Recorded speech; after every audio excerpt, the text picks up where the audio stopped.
हर रोज एक नई कहानी देखने के लिए चैनल को सब्सक्राइब करें और बेल आइकन दबाना ना भूलें। मधु एक डेंटिस्ट थी, जिस वजह से मधु का शेड्यूल काफी बिजी रहता था। अब मधु ने जहां अपनी क्लिनिक खोल रखी थी वहीं रहने भी लगी और अपने खाने के लिए एक अलग सी रसोई भी क्लिनिक में बना ली थी। जब मधु को चाय या कॉफी पीनी होती तो वो चाय, कॉफी और खाना वहीं बना लिया करती। एक रोज मधु अपने एक पेशेंट के दांत देख रही होती है। आपके दांतों में कीड़े हैं, आप ज्यादा कोशिश कीजिए कि आप मीठा खट्टा ये सब ना खाएं। अरे मधु, मुझे काम पर निकलना है, तुम अपना ध्यान रखना। मैं बाहर से ही कुछ खा लूंगा। मुझे खाना बनाने में आज भी लेट हो गया। चलो ठीक है, आप भी अपना ध्यान रखना और हाँ, मीठा और खट्टा ये सब मत खाना। मधु इतनी बिजी रहती थी कि कभी कभी वो अपने और अपने पति के लिए भी खाना नहीं बना पाती। ऐसे ही दिन से रात और रात से दिन हो जाया करती। कभी कभी मधु ज्यादा ही बिजी रहती थी। अब एक रोज मधु की सास जानकी का फोन आता है। बहू तो ठीक तो है और बेटा कैसा है? माँ जी सब ठीक है, आप बताओ आप कैसी हो? और अपने बेटे बहू से मिलने का मन नहीं कर रहा क्या माँ जी आपका?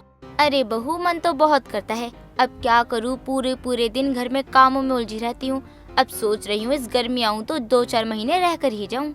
हाँ जरूर माँ जी, मैं तो यहाँ अपने ही क्लिनिक में इतनी बिजी रहती हूँ कि आज भी उन्हें टिफिन पैक करके ही नहीं दिया। अरे बहू, तो अपना क्लिनिक कैसे भी चला, लेकिन लल्ला को समय पर खाना पीना दे दिया कर। देख नहीं रही है कैसे सूख कर कांटा हो गया है। हाँ माँ जी, मैं कोशिश करूँगी। ठीक है, अब भी अपने क्लिनिक पे हूँ।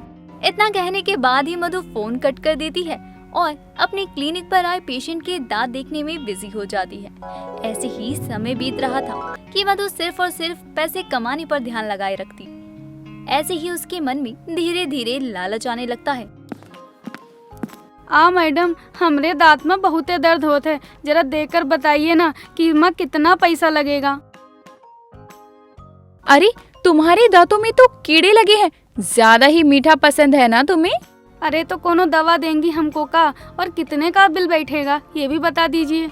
यही कोई 3000 की दवा और आपके दांतों की सफाई होगी। तंबाकू या गुटखा खाती हो क्या आप?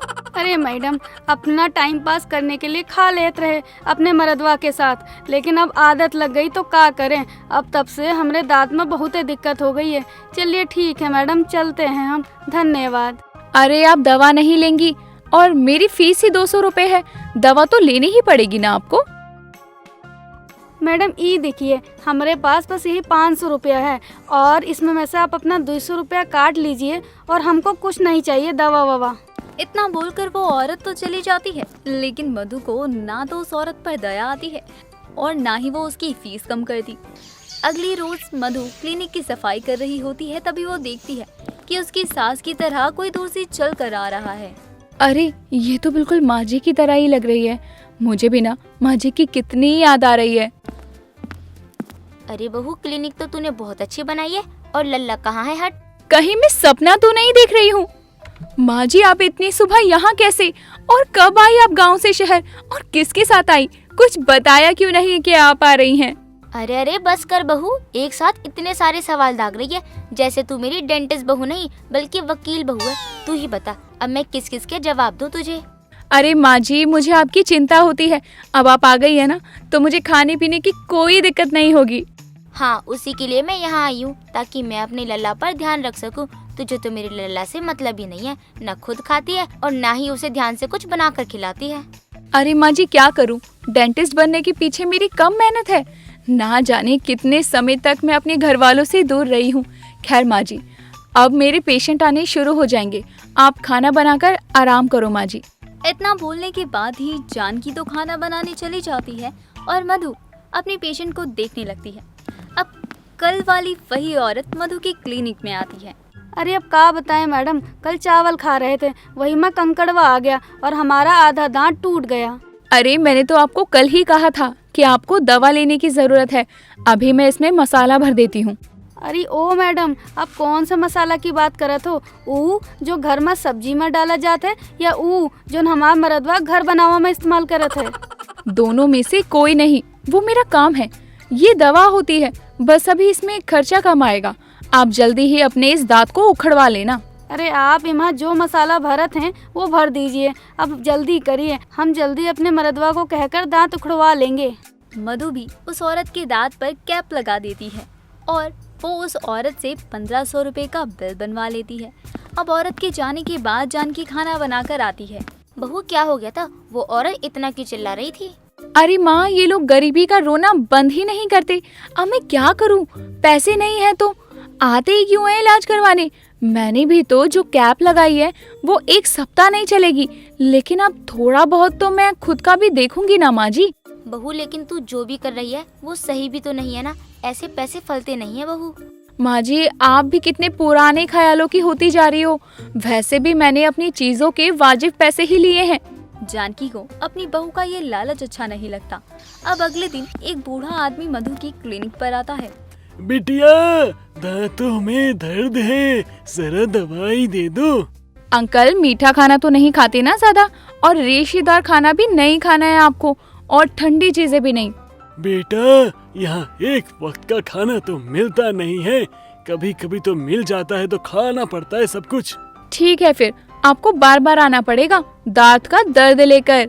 और उस बूढ़े के जाने के बाद जानकी अपनी बहू की आंखों में लालच देखकर कहती है, बहू तू पैसे तो कमाती है, लेकिन प्यार से अगर तू इन पैसों को कमाए तो तेरी तरक्की दिन दुगनी रात चौगुनी होगी।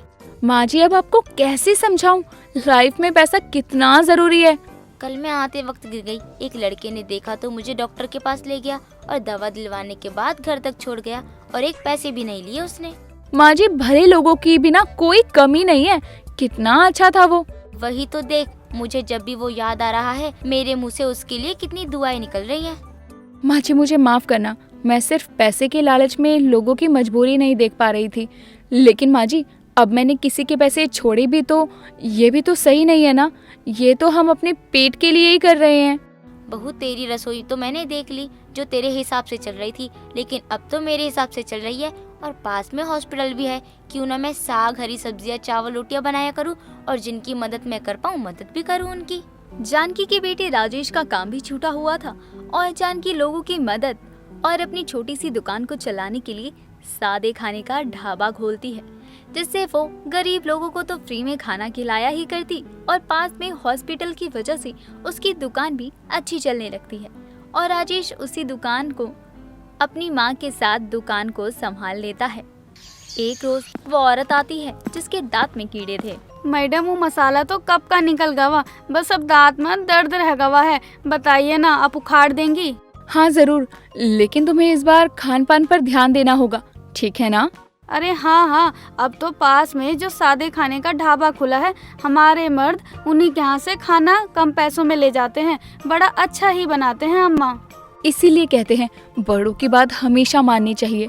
माँ जी की वजह से ही राजेश को भी काम मिल गया, जो कितने समय से घर पर थे, और माँ जी का काम भी अच्छा चलने लगा। साथ ही मेरे किचन को भी शेफ मिल गया। दोस्तों, अगर आपको ये कहानी पसंद आई तो इसे लाइक करें, शेयर करें और कमेंट करके बताएं कि कहानी में आपको सबसे अच्छा क्या लगा।